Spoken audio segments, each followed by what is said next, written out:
بسم اللہ الرحمن الرحیم۔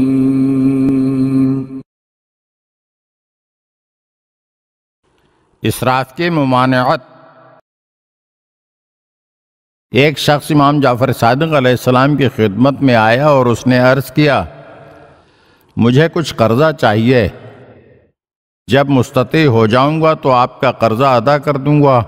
تو امام علیہ السلام نے اس سے دریافت فرمایا، کیا تمہارے پاس کوئی کھیت ہے جس کے ذریعے میرا قرضہ ادا کر سکو؟ تو اس شخص نے کہا، خدا کی قسم میرے پاس کوئی کھیتی باڑی کا ذریعہ نہیں ہے۔ تو امام علیہ السلام نے پھر دریافت فرمایا، کیا کوئی تجارت وغیرہ کرتے ہو کہ جس کے منافع سے میرا قرض ادا کر سکو؟ اس نے کہا، نہیں۔ تو امام علیہ السلام نے پھر دریافت فرمایا، کیا تمہارے پاس کوئی ملکیت یا جائیداد ہے جس کو فروخت کر کے میرا قرض ادا کر سکو؟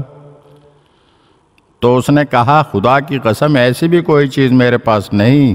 تو امام علیہ السلام نے فرمایا کہ خداوند متعال نے ہمارے مال و دولت میں تم جیسے لوگوں کے لیے حق رکھا ہے۔ اور اسی وقت امام علیہ السلام نے خادم کو حکم دیا کہ وہ تھیلی لے کر آئے جس میں رقم رکھی ہوئی ہے۔ تھیلی لائی گئی اور امام علیہ السلام نے اس میں ہاتھ ڈال کر ایک مٹھی بھر رقم اس کو عطا فرما دی۔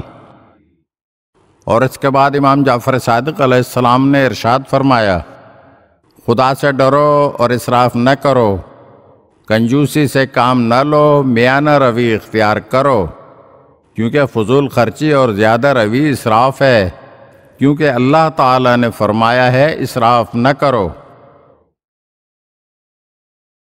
اگر آپ ہمارے چینل کی نئی ویڈیوز دیکھنا چاہتے ہیں تو ہمارے چینل کو سبسکرائب کریں اور گھنٹی کے بٹن کو دبائیے تاکہ ہر آنے والی ویڈیو آپ کو جلد موصول ہو سکے۔ اور ہاں، لائک اور شیئر ضرور کیجیے اور اپنے قیمتی کمنٹ سے ہمیں آگاہ کیجیے۔